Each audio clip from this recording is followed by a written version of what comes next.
Alright, so for those of you just tuning in, my name is Resonance22, and today I'll be giving you all my in-depth analysis of an incredibly high-skill match of competitive Age of Empires 2.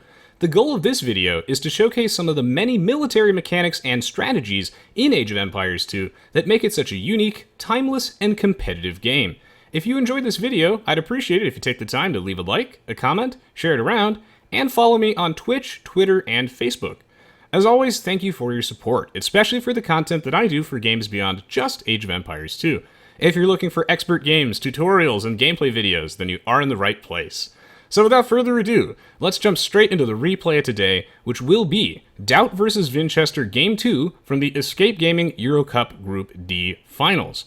I think that this game is an immaculate, perfect example of just all of the factors that come into the Age of Empires 2 military experience that make it such a compelling game to me. And it's also a great example of this parallel between defensive play and offensive play and how they kind of line up with each other. There are many aspects to military strategy in Age of Empires 2, and inevitably I'm not going to be able to list them all during this video, but some of the mechanics that really get me excited are, for example, the way elevation works, soft counters, the costs of units, technologies, buildings, the careful freedom and positioning of your buildings, the way micro works, how villagers can affect combat, towers, scouting, the HP on your scout, flexible civ bonuses, forward buildings, mangonels, mind games, extra TCs, town center garrison mechanics, combat mechanics with accuracy, minimum range, castle mechanics, and how aging up costs town center idle time and resources.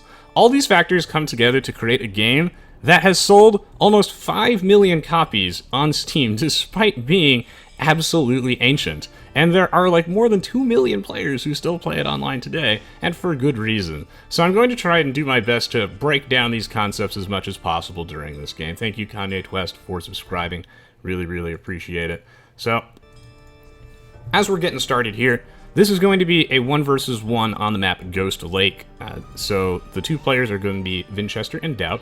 Vinchester will be playing as the purple Celts, and on the right side of the map we have DauT playing as the blue Malians. Here's the thing that you should know about the Celts immediately. So the Celts have 15% faster movement speed on their infantry units from the Dark Age. That's actually pretty sick. This allows them to go for an early game drush with militia and actually get to the enemy base a lot quicker. Also, their lumberjacks work 15% faster, which gives them a pretty sizable economic lead throughout the game. Particularly in the early game, having 15% faster woodcutting allows you to have a different eco setup than your opponent does. That's really nice. And that infantry bonus thing, though, is sick, because when you're playing on a map like Ghost Lake, this is a map that favors aggressive strategies. Why exactly is that? Well, this is an open map. It's got this ice lake in the middle, completely frozen over, that you can't actually build any buildings on. As a result, it's very difficult to actually wall your base, so we usually call this an open map. Conversely, there are closed maps like Black Forest and Arena where you start with walls that are much easier to defend. One little cool trick early on that we see is actually Vinchester sending his scout forward a little early. And why is he going to do that? Because he's looking for the extra sheep that spawn on Ghost Lake. This is one of the many unique aspects of this map, is that there are extra clusters of sheep that come in clumps of 3. DauT, of course, going to be looking for this, but I believe Vinchester will find this first. Meanwhile, while he's doing that, let's talk a little bit about the Malians. The Malians, if I could describe them in one word, it would be flexible. They have such a flexible economy and build, like sets of builds that they can go for, and that economy becomes insane once you get to the Castle Age. And this is due to the fact that their buildings, besides farms, cost 15% less wood, and this also means that they get free gold mining and free gold shaft mining, which comes online in the Castle Age. The power spike that you get from actually getting free gold mining is pretty damn huge, if I'm being honest. It allows you to put fewer villagers on gold in the early game if you wanted to go for something like men-at-arms or archers, for example. You can actually get away with opening up with just 2 villagers on gold, and that's really fantastic. The Malians as a civilization just have a truly broad tech tree, and they have the tools in their arsenal just to leverage their bonuses super nicely. The Celts are like an infantry and siege civilization, and the Malians are, they can do just a little bit of everything. So here, Vinchester, by the way, really boosting his score with this grabbing the sheep with his scout early on. This is actually fairly significant because Age of Empires 2 is a game that is all about incomplete information. Oh shit, he's got a wall. hold off on that thought for one moment here. The only thing sicker than me right now is this replay. Damn. Okay, so Vinchester, hold that thought. He doesn't have loom, right? He sees the scout coming in. He's trying to lure this boar, but the boar was just not clipping around these trees correctly. So he walls his villager in, then he starts getting loom, and now that he has loom completed, he is ready to attack this scout, which did critically take some damage from running underneath that town center. That's a sick play there, and most players wouldn't have done that successfully. But the fact that DauT sent his scout here in the first place is huge. Absolutely huge, because he is delaying this boar lure significantly. He forced this house to come down early, he forced the palisade, and now this villager has to close this off, and he has to get loom, weakening his early game economy. Meanwhile, DauT doesn't have to get loom, and that is just already right off the bat a sick play, and one of the many reasons why I love Age of Empires 2. Welcome to the stream, Dilbert UK. Welcome, welcome, welcome. Another thing that I wanted to point out as well is that DauT camping on this hill does make it a little bit scary for this villager to actually lure this boar in until the scout decides to leave. DauT's map generation is really weird. The way that building positioning, there's just so much freedom in it in Age of Empires 2. You can build them wherever you want, and that way when you get a map like this where your forage bushes are all in a line, which I almost never see. Get the bingo theme to play there. This allows him to actually put 5 villagers on berries rather than 4, because normally you try and limit the amount of villagers that you have on berries, that way your villagers don't bump up on each other too much. Usually 4 is the standard amount. But here you can get away with 5, and it's incredibly efficient, whereas Vinchester has to add his 5th one a little bit later. So, that was a pretty sick play. That was absolutely a pretty sick play. As far as gold generation goes, it is worth noting that Vinchester has a back gold, whereas DauT's is at the front. This will kind of encourage DauT to play a little bit more aggressively. It looks like we're going to see a 3 militia drush here from Vinchester. Vinchester. Aha, okay, so he mined 10 gold from this gold mine. Did not build a mining camp, notably, because he needed the additional 10 gold to have 60 to create these 3 militia.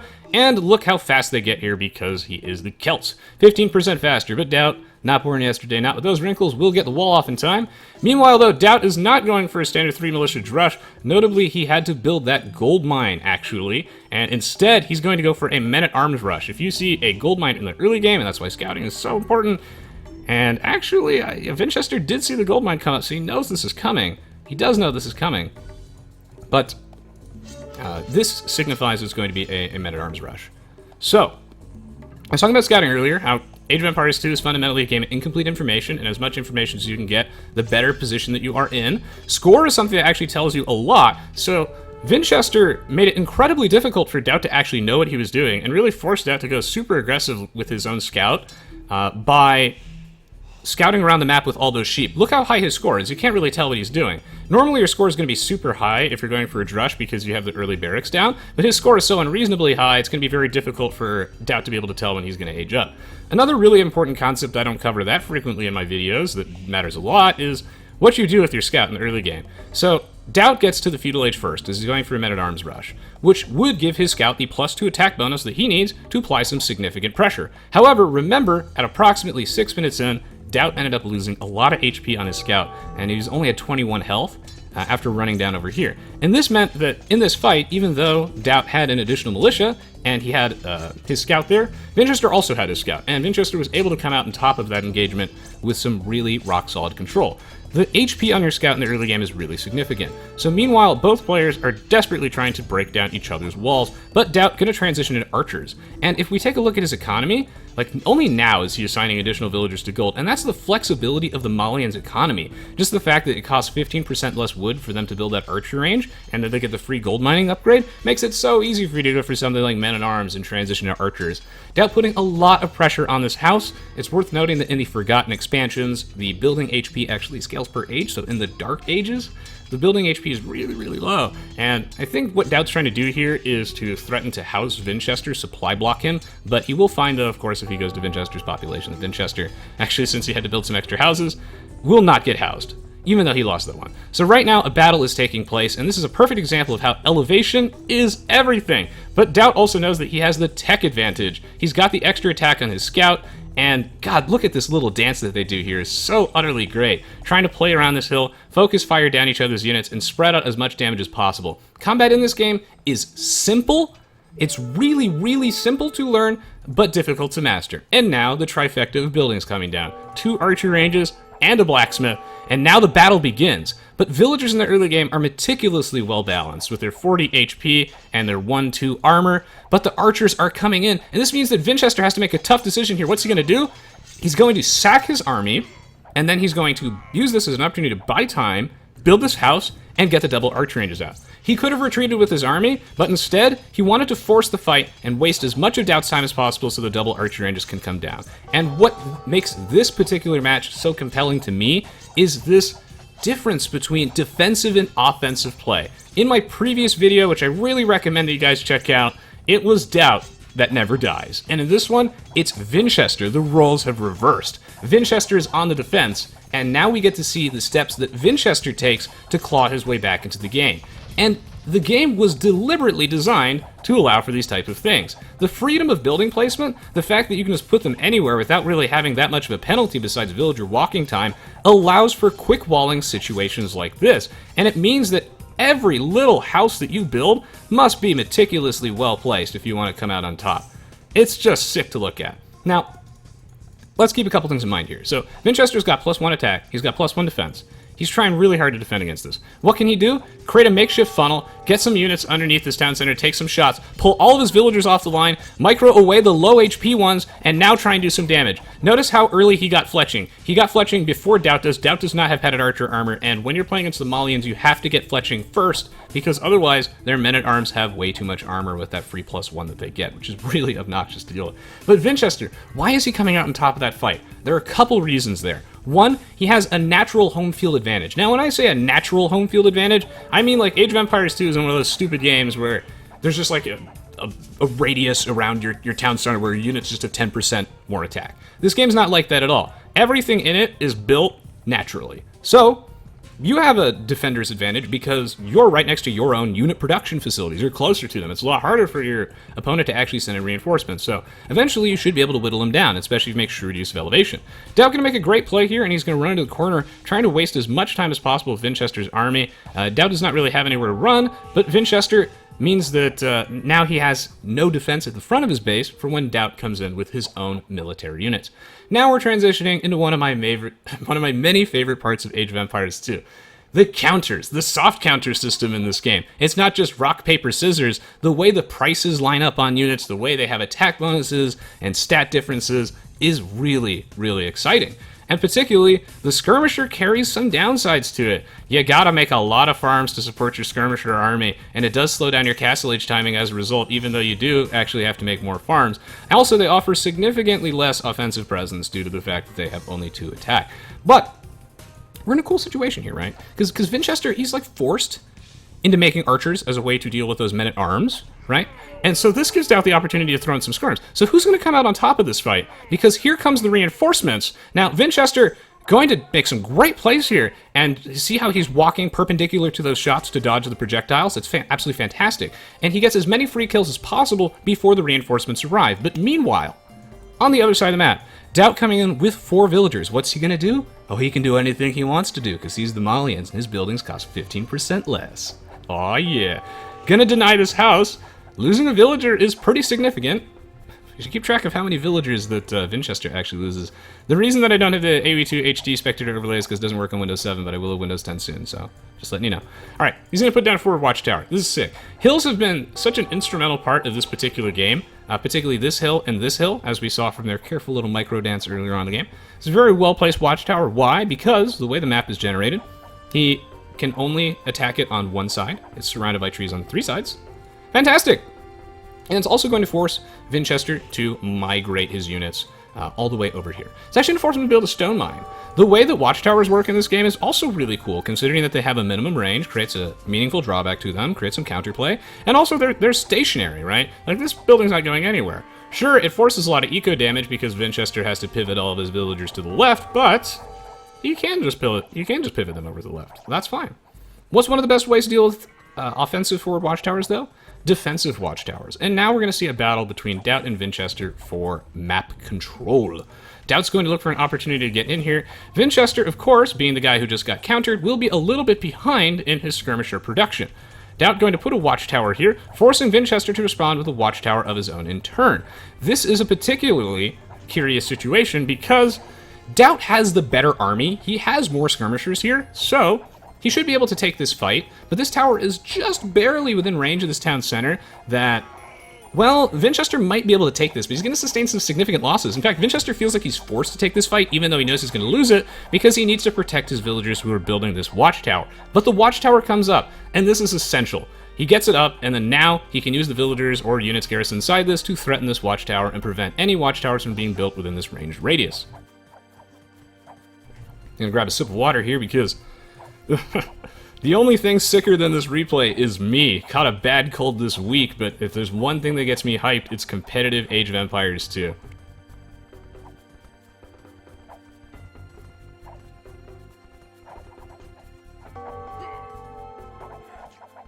Okay, so one thing we just saw there is that DauT is not up to the Castle Age yet, but he is pretty close. He'll probably be about a minute behind in Castle Age timing, and since researching the next age causes a major drop in score, for example, it also costs you a lot of resources and you can't create any villagers in that time frame, creates a very interesting dynamic where, for a little while, DauT's going to be able to, make a few extra villagers, but then Vinchester gets the Castle Age first, he gets to get those techs out, and we get to see exactly what he's going to do with that extra 1 minute of time. Of course, though, Vinchester sees the writing on the wall. He's going to try and probably do a little bit of a quick wall here, but DauT recognizes this gold mine, and really the random map generation of AoE2, I highly attribute it to being one of the things that gives this game so much longevity, is that a good player adapts to the map generation. And in this case, because this gold mine is positioned here, DauT's going to have to go all the way to the left and try and pressure this, forcing 2 Watchtowers down from Vinchester. He really knows this is of immense strategic importance, and he also values this gold mine again later. Let's go check on DauT real quick. Yeah, so DauT's on his way to the Castle Age. He's going to be about a minute behind. Welcome to the stream, ICO. If I missed anyone's messages, my bad. Trying to cast this game. There's so much stuff going on. It's funny, because Age of Empires 2 is one of those games that is, known for being rather slow-paced, but when you're actually breaking it down on as deep of a level as I'm trying to do, then actually it's way too fast to cast. Alright, so, Vinchester, in the Castle Age, what's he gonna do?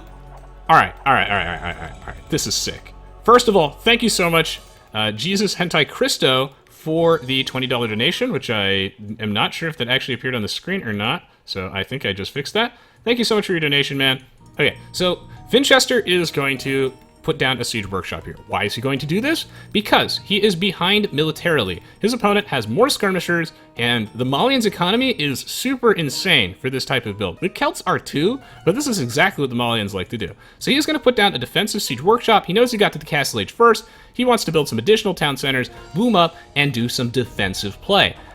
But it's this defensive play that's so sick, because this allows DauT to build 2 forward stables in the fog of war. It was all a ruse. DauT's always playing 5D chess, and you can consider this my follow-up video to the Mind Games and Counters video that I did a while back with the Goss mirror match. This is some sick shit right here. Praise be DauT, with the double forward stable, 15% discount of course, and look how much he's still committing to these skirmishers and archers to create the illusion, to bait his opponent into thinking that, oh, I can just wall up. I'm just going to build a mangonel. He's going full ranged.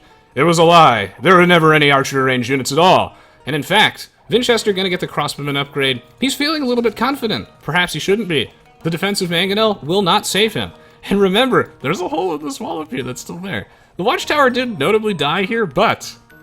Ah, see, he's gonna get you baited. He's gonna get you baited so hard. This is perfect setup from DauT. See? He's forcing mangonel to come forward here. Look at this. This Watchtower denies this gold. This stone. So of course, naturally, you would like to take it out with a mangonel. Or would you? Because here come the knights. And DauT, simultaneously trying to take 2 fights, going to aggro onto this mangonel, which has minimum range, will not be able to deal with that, and he's going to try and get as many free pickoffs at the front of the base as he can. Bodcanero out for both players. He's got crossbowmen. He's going to pick off the mangonel, which is a huge resource swing. The mangonel is such an immaculately well-designed defensive unit. It can trade 1 for 20 if used carefully, but it's interactive on both ends. Your opponent can juke the shots and you have to lead them, but the unit is so easily countered by these melee units. It's just so cool, that dynamic it creates. Is this Mangonel left unescorted? We're gonna find out. Vinchester, though, is going to repel this, and with an excellent attack ground, will force those knights back. DauT, though, with the +2 defense, allows him to raid with relative impunity and pick off any spare crossbowmen. Really, just the fact that DauT is able to pressure this base on multiple fronts is proving to be super duper decisive. I think that in any well-designed RTS game, you need units like the Mangonel to actually facilitate comebacks and allow for defensive play, and you also need to structure the entire game around costs like this, unit counters like this, to allow for this type of back and forth, because otherwise Age of Empires 2 would be way too snowbally if things like monks and Mangonels didn't really exist. And what keeps the Mangonel in check, besides its insane cost, which is really punishing if you lose it, is that it's really slow too, and it has minimum range. So unless you're forwarding your Siege Workshop, which players still do, that just carries a big risk with it. I love how all of these mechanics come together. The town center coming down for Vinchester. Again, he's going for a very, very standard defensive build. This is his 3rd town center. DauT still on 1 TC, applying as much pressure as possible. Yes, around almost 30 minutes in is when he's going to get his secondary TC down. But he's not done yet. DauT looking for an opportunity to pounce. Can he find it?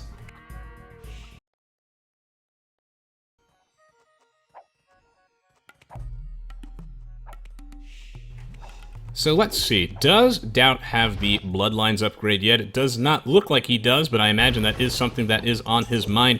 Meanwhile, Vinchester going to use his Mangonel to try and take out that Watchtower, as well as repair it with his villagers. This is another little thing that you should do once you become super comfortable at Age of Empires. Normally, the way I structure most of my content is I try to be as approachable as possible and break down these concepts in a way that new players can understand. But for those of you that are very skilled at Age of Empires 2, an advanced tip that will win you a shitload of games is actually repairing your Mangonels and siege units, which is exactly what Vinchester's going to do to remove this tower, which is on a hill. So DauT applying a lot of pressure over here, but in the meantime, absolute disaster. What a Titanic! I saw this in the corner of my eye for a minute, and God, so this is vision.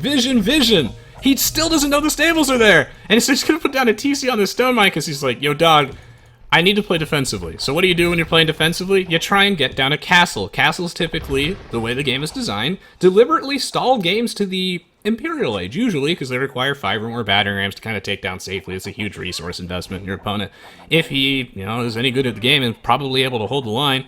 Nice town center placement, by the way, on the hill over here. But this is tragic. It's so bad. That town center, he's like never going to be able to get that up. That's a lot of resources down the drain. But before we can talk too much about that, here comes the hill camping, the attack ground, and just that careful military dance I love with the focus fire. Excellent leading here by Vinchester. He's got 2 Mangonels, but is this Mangonel overextending? Yes, it is, because these knights are going to be able to pick it off. They had a very slight hill advantage here, and now he's going to charge down this one. Vinchester desperately trying to repair that Mangonel, allowing it to live significantly longer, and his crossmen and skirmishers dealing more damage. But in the meantime, while he's doing this, and gosh, then DauT gets to move in a little bit closer and pick off all these Mangonels. It's so many resources down the drain for Vinchester. Sure, he's got a almost fully garrisoned, well, half garrisoned Watchtower. He's got, wow, he has so few villagers in these, actually just at all. He's not really able to deal that much damage to these knights, and here comes the Bloodlines from DauT. This guy's a monster.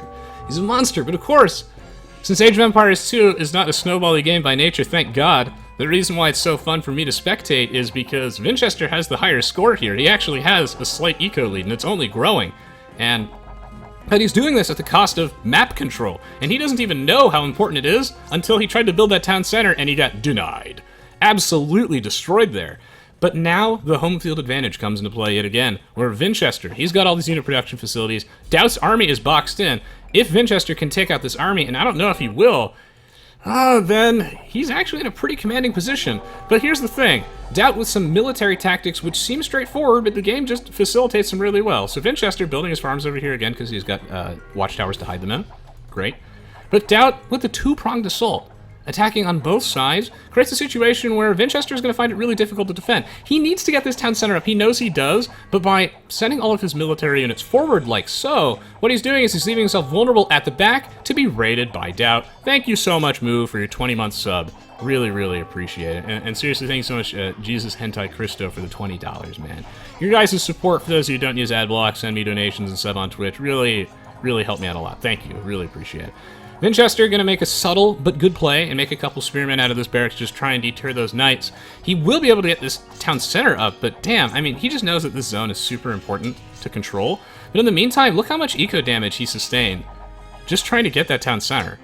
Was it worth it? Well, he really felt like he didn't have that much of a choice, right? If he feels like he needs to control this stone, this gold, this wood, and this entire area in general, and that deleting the town center would make him lose, you know, around 30% of the cost of it, because that was about how much percent complete it was.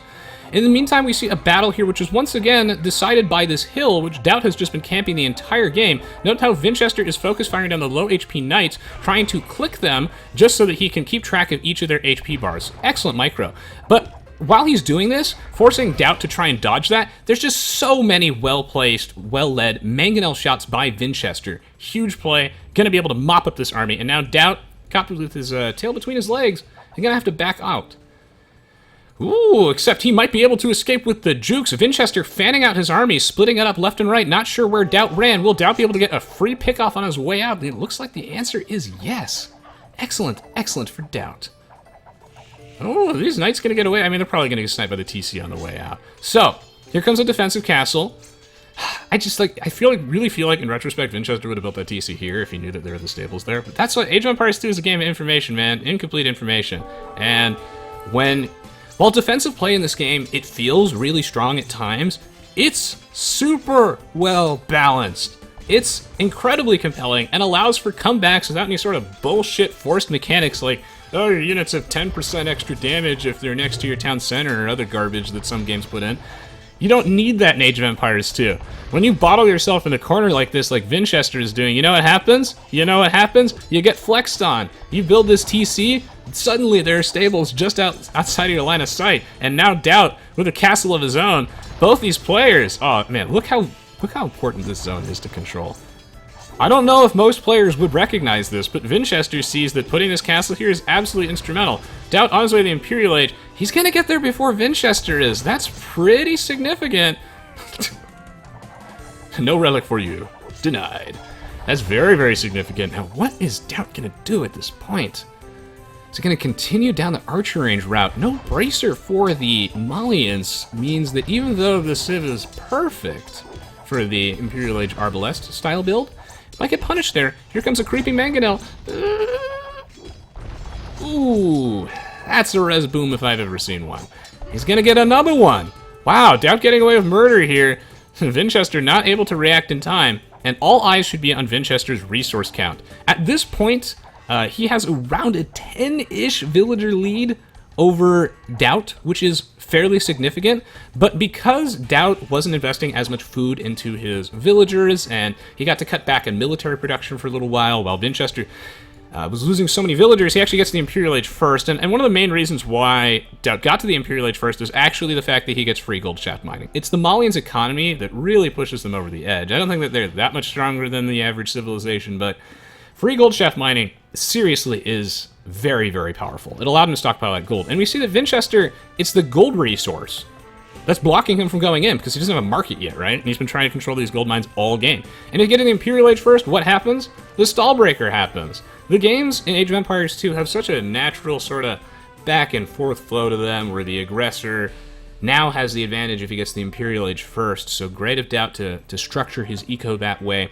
One thing that oh, I'm running out of voice. Res is dying. One thing, I did really briefly skim through like the first part of this replay, but I have no idea how it ends. Just to pick it out and make sure that it was good. One of the other reasons that DauT got to the Imperial Age first is that he actually, in the late stages of the Castle Age, there were some deer right next to this town center that he built, and he started taking them, which gave him just that extra food boost. He had 9 extra food gatherers with the 3 deer hunters. And that was something that I didn't get to show on camera here, but that was absolutely sick. And it's those little things, man. It's those little things. So DauT, he's got the first trebuchet out. And the trebuchets are all about breaking that Castle Age castle defense. If castles weren't set up this way and weren't so deliberately strong and flexible with their placement, and the fact that they fire 4 arrows instead of 1, so they deal with battering rams, this game would be a lot worse. And it's difficult to deal with this until you get to Imp. But the trebuchet outranges it with a whopping 16 range. Now you can start pressuring this safely. And aha! Yes, DauT will be going for a fairly standard. For some reason, the Malians have gunpowder. That's pretty good.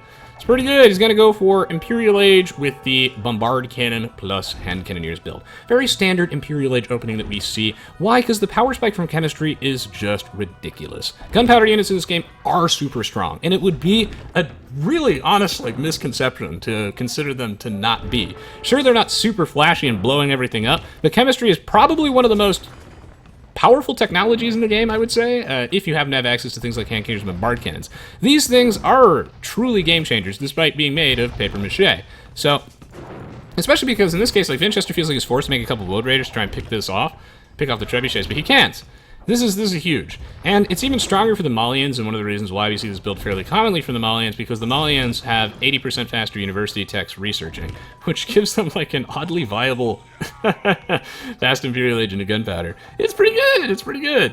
I think the gunpowder units in this game are just perfectly strong enough, except maybe for the Conquistador, who may or may not be taking copious amounts of steroids, but I think the gunpowder units in this game are just strong enough. They're beatable by archers and everything like that, but if it was realistic, it might be just too much. Woad Raiders gonna get a couple pickoffs on the villagers. That's pretty significant. Now, what is another thing that you can do?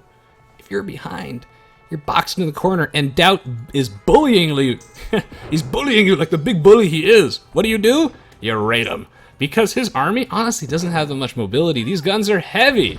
Heavy, heavy, heavy, and pushing this bombard cannon all day, it's not very quick. So, this allows Vinchester to take a little bit of a risk and go aggressively with his crossmen and try and even out this eco discrepancy. Vinchester should have been a lot further ahead this game economically than he was, but because DauT was raiding him so hard and picked off so many villagers, the most that the villager lead ever got to was about 10. So, Vinchester doing a great job picking all these off, but as we can see, his population is now finally dipping underneath DauT. They were basically even the entire time. Thank you, Mikey Hutch, for the subscription. Really, really appreciate it. And good to see you, T90. Welcome to the stream. Hello, Corbic, as well. Hello, Pete. Hello, Jine. Welcome to the stream, everybody. Looks like Vinchester is finally crumbling under the might of this siege. Yes, here comes the Malians' light cavalry as well. I think that the critical turning point in this match is that Vinchester has finally lost control of the area that he knew he needed to dominate the entire game if he wanted to win. Now he's falling apart at the seams. But so is DauT's economy. You know what happens when you get raided by Vinchester? You got 80 food in the bank. So he got bodied by that raid, and that was such a good play by Vinchester. Vinchester hit him with the forward barracks, just trying to do whatever he can to make sure that DauT is never that far ahead of him. But what exactly can Vinchester do in this situation to claw his way back? Well, normally I'd recommend mirroring your opponent in this situation with your own bombard cannons to try and pick off the opposing trebuchets. One of the best answers to trebs if you're in a position where you can't just charge down that army. Instead, he's opting for elite Woad Raiders, which, believe it or not, are actually okay versus hand cannoneers because they're so fast. Oh my god, is he gonna clean up this army? You've gotta be fucking kidding me. What? Counters where? This guy is insane. Strong versus infantry, my ass. Plus 10 attack? Oh, my man. The Pajama Warriors are here. He just mopped the floor with that army. Did you see that? Did you see that? That was sick. Normally I'd suggest bombard cannons, but the Celts don't get bombard cannons. You can go with onagers, but you really have to be careful about the bombard cannon shots. Vinchester, my man.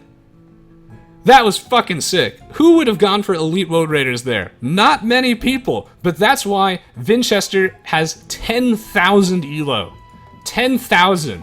Because he knows that DauT didn't have the perfect amount, that critical mass of hand cannoneers there to overwhelm him. So, I was wondering if these were beached for a minute, but they're not. I just can't even get the free pickoff. Or he's not going to, okay. Never mind.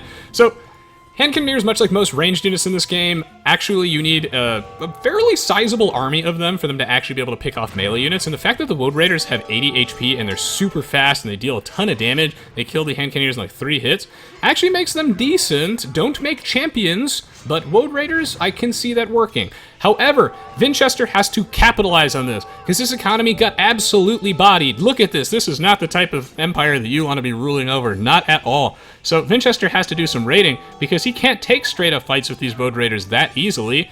But the thing is I love Vinchester's play here. You see how he's spreading out his Woad Raiders everywhere? What this does is this means the hand cannons, which are strongest in mass, they can never be massed up. They have to be split up into these tiny little groups to deal with these raiding Woad Raiders. And wow, I actually don't know how DauT's going to deal with this. But he does have enough hand cannons here to pick these off, and Vinchester can't take a straight up fight unless his Woad Raiders are combined. I mean, what a fucking sick comeback, man.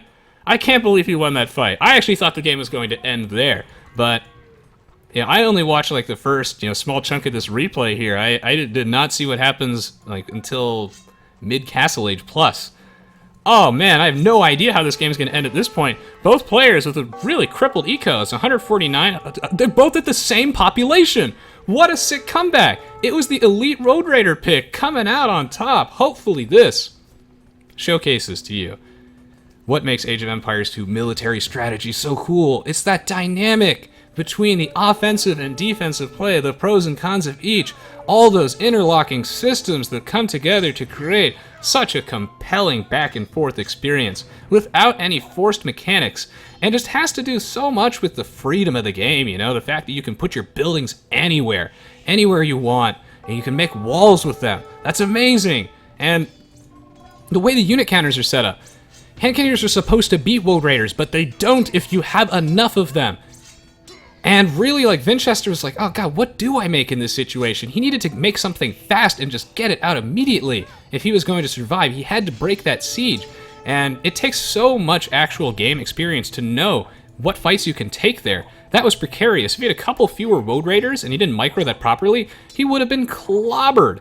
But hand cannons are so good for symmetry, not because they have plus 10 attack, that is a huge chunk of it, but also because their base attack's really high, and they are super inaccurate at long range. It's just the speed of the Woad Raiders, man. They're great combat stats. The extra 10 HP over champion means that it takes an extra attack from the hand cannon to actually kill them off, which is pretty significant. But I don't know if he can keep this up all game. Notably, though, what this has allowed him to do is secure map control. The random maps in Age of Empires 2, they force you, over time, if you're someone like DauT, and you have such overwhelming map control, you have access to all these resources. Of course you wanna strip mine all of them. What does that do? It spreads out your eco, leaves you vulnerable to being raided by these pajama guys. It's really difficult to deal with. The bigger your eco is, the bigger your military is, the harder it falls when your opponent is able to flank you and start raiding you aggressively. Your empire, just the bigger it gets, the harder it is to manage. And so, Vinchester trying to charge down these trebuchets with siege rams, which have an attack bonus versus trebs. If there's one area that AoE2 can improve in, it's transparency. There are way too many hidden attack bonuses in this game. I think all the attack bonuses are structured and assigned incredibly appropriately, like I like that the siege ram has an attack bonus versus siege weapons. That's sick. Why is it not anywhere on the unit? Why does it not say that in the game? Rattan Archer is a heavily armored archer. Heavily armored against what? Not against melee units. But my favorite thing though, besides fortifications build faster, because it's not just the expansions. It's always been like this in AoE2, is Logistica. It's one of the worst tooltips I've ever seen. Your cataphracts now do trample damage? What the hell does that mean? Does that mean they deal damage when they run over opposing units? What is trample damage? How much damage does it do? Why does the technology cost so much? Nobody knows. But regardless, here's one thing I know. This is a really interesting build. How do you break this line? Well, okay, so it's great that DauT is mixing in light cap to take out this army, because otherwise he really doesn't have a clean answer to these siege rams. These siege rams, by putting them in front of the Woad Raiders, what he's doing, look at all the damage he is soaking up from those hand cannoneers. The hand cannoneers actually do have a small attack bonus versus rams, yes they do. But, oh my god, is he still gonna lose this fight? This could be decisive. But it's so powerful to have siege rams in front of your army, even though you wouldn't really think that using siege rams to kill things that aren't buildings would work, but it does, because they're just a sponge. They soak up all of that damage. This is the same reason why the Viper gets to use siege towers as a way to transport his units, because it get to, not only does it protect the units inside it, but they can also be a little bit of damage bond. Look at that cleave damage. Oh my god, is he gonna do it? Oh my god, 14 HP remaining. He almost broke that siege, and meanwhile, Vinchester not letting up on the aggression. He's got the arson tech. The shirts are off, and the Woad Raiders are in this economy. Oh my god! He's gonna mop up that town center and pick off all those villagers! What a great game of Age of Empires 2, seriously. Like, games like these reignite my passion for this game, and why I want to continue casting more expert games. If you've been enjoying this commentary, please do share it around, check out the playlist in the video description below, and follow me on Twitch. I'd love to have you in my live streams. Ooh, man, honor! Can you imagine that shot? Can you imagine that shot? Thank you so much, Mem, for hosting me for 200 viewers. Really, really appreciate it. Always a pleasure to have you, man. We're coming up on what I think is the end of this game, but damn, it's so close, and I shouldn't be casting this game when I'm sick. By the end of this, I'm gonna have no voice at all, and I'm gonna sound like one of those old truck stop ladies that's trying to sell you cigarettes. Oh man. 99% town center. Jeez, Vinchester just can't catch a break. Someone needs to make a montage of buildings that get to 99% in expert games and don't get finished. Top 10 anime betrayals. Alright. You know who's good at this game? Vinchester's good at this game. So's DauT. So DauT with the light cavalry, charging this down, and with an excellent snipe. But you notice how Vinchester has siege engineers? Cheeky girl. He's doing this because he needs the extra 1 range, so that way he can close the gap and try and get in range to take out the bombard cannons and the trebuchet. Siege engineers absolutely instrumental in that case. Is Vinchester running out of steam? I don't know, because he's definitely not able to take this fight head on. But in the meantime, his base is falling apart thanks to our Lord and Savior, Cision himself, granting arson to the elite Woad Raider, making them an even more obnoxious unit to deal with. This unit is tremendously underrated. It's actually just pretty good. There are a lot of things in Age of Empires 2 that are just situational. Sure, you're not making Woad Raiders every game, but in this game, you're killing Gavitos in 2 hits. It's so sick. I do kind of like the Gavita defense, but, I mean, DauT's just running out of eco, right? He doesn't have much of an army, and he's not sure if he should stay or if he should go, but someone needs to take this replay, or maybe I'll edit and post, and we'll do a little drinking game where everyone takes a drink whenever Vinchester loses a siege unit that costs more than college tuition. He's lost a lot of them. By the gods. Look at Vinchester. Playing just so snarky. Not taking any direct fights. He took that direct fight when he had to, but he knows he doesn't want to, because now DauT has just enough hand cannoneers that really, I think that this army of Woad Raiders will just die. We saw how the last straight-up fight went, where DauT won it, but with significant losses, so he does not want to take these fights anymore. Meanwhile, he's just content to do as much raiding as possible, and we see the lack of mobility on things like hand cannoneers really just being a massive nuisance. I mean, that's one of the things that makes the pikeman versus knight dynamic so interesting in this game, is that pikemen are slower than knights, and the counter system is so cool, right? The pikeman loses to a knight one-on-one, but the pikeman is super cheap. It offers like no offensive presence. It's slower than a knight, but the pikeman's also faster than a regular swordsman. Interesting things like that, and the pikeman is much better once you get the upgrades. So in the later stage of the game, it becomes a much more viable counter unit.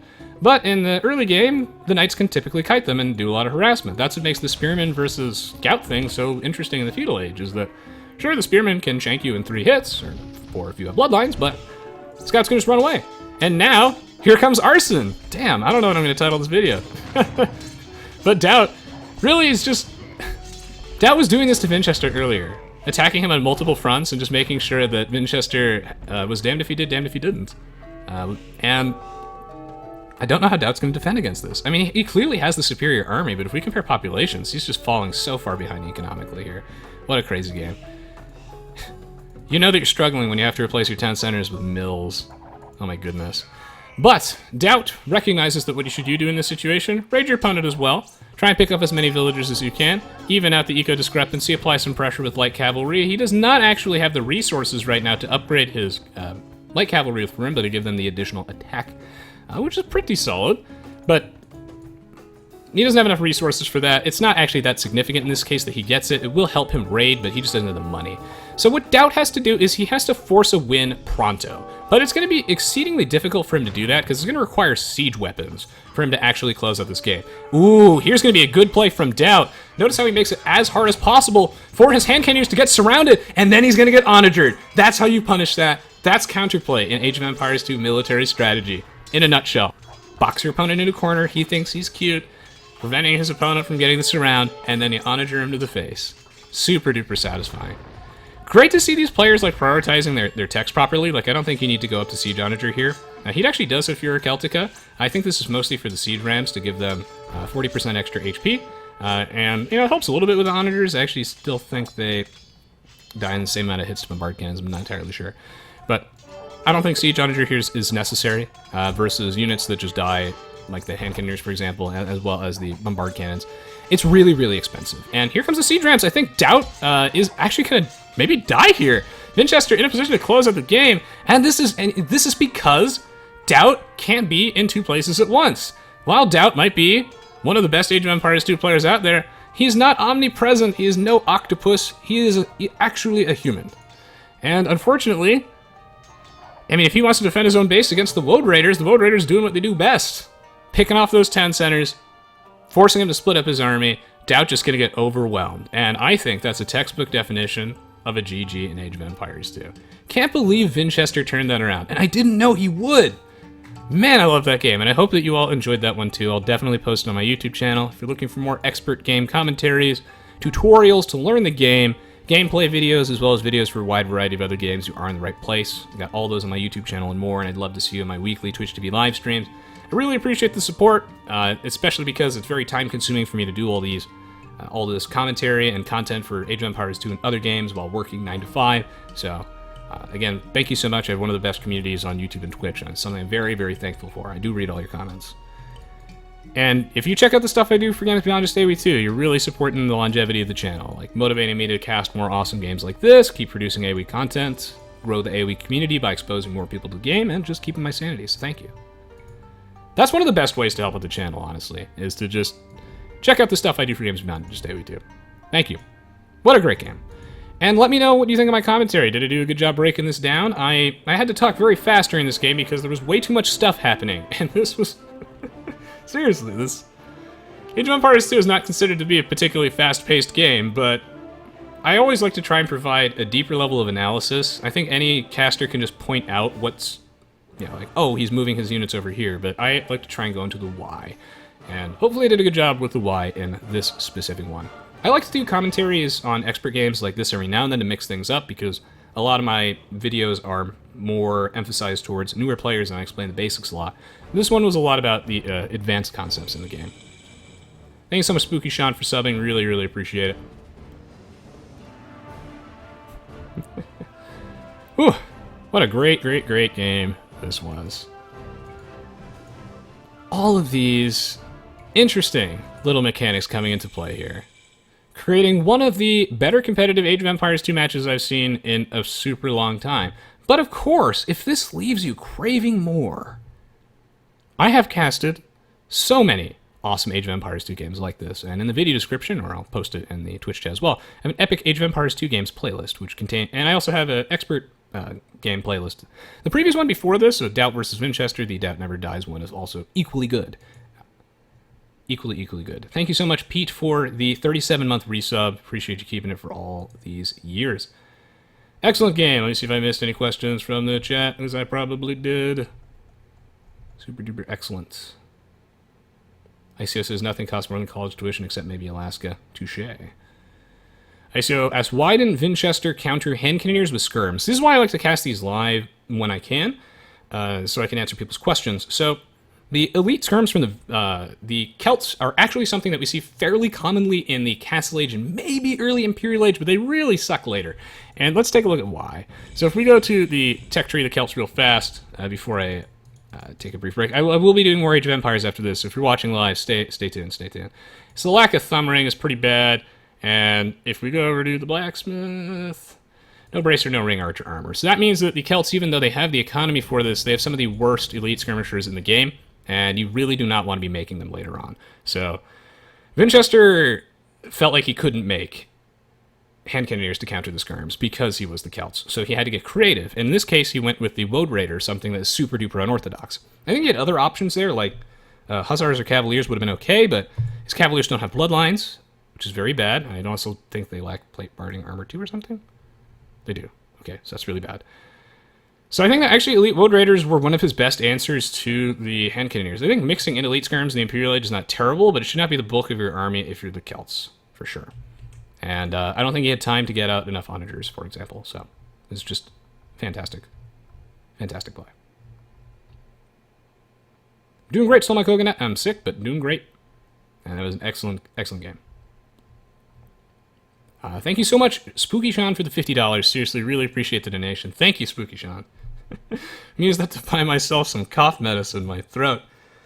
I shouldn't be casting epic hype games when I'm sick, but when I saw this replay this morning, it lit a fire within me and reminded me why I love Age of Empires 2 so much. And with things like Age of Empires 4 on the way, I hope that videos like these remind the community, and maybe even Relic, if they ever get the pleasure of... I'd be so honored if they ever watch it later, to perhaps borrow some of these mechanics and try and hopefully create an Age of Empires 4 that captures a similar type of magic that AoE2 does.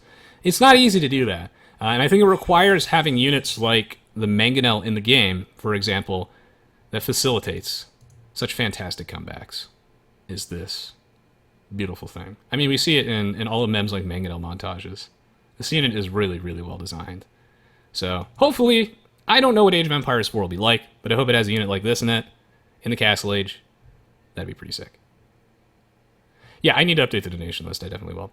I'm going to be back in approximately 5+ minutes. I'm going to take a break. Thank you so much for watching the stream so far. Really appreciate the support. Hope you all have been enjoying it and you like my commentary. Normally I won't be talking as fast when I cast games, but I felt like I had to talk really fast there to cover all my talking points, and I still probably missed a few. I took some notes going into that one. Like, it was just... Yeah, I even missed the part where, to save some eco time, I wrote down a note that Vinchester garrisoned some archers inside his watchtower instead of his villagers, just so you'd have more villagers gathering. Little things like that's pretty cool. Yeah, I'm doing a community game after this. Stay tuned, stay tuned. We'll be right back. Why does that pop up on the screen? Thank you, Faust, for the 9-month sub. Oh my god, thank you, Spooky Sean, for the $100 as well. Yeesh. If only money could cure colds. By the gods. You are amazing, Spooky Sean. Thank you. I will update the donations list. Seriously, I appreciate it. The YouTube adpocalypse hit me really hard, so for those of you who don't use adblock and support me like Spooky Sean does, you're awesome. But of course, if you don't have any money, like I said earlier, one of the best ways to support me besides not using adblock is to check out the content I do for Games Beyond just AoE2. If you take some time, if I convince any of you to do that today, that'd be sick. I have a playlist of that. It's a variety playlist. It's in the description. Be right back. Gonna run a quick ad and get some water. Rest my throat. Thank you, Spooky Sean.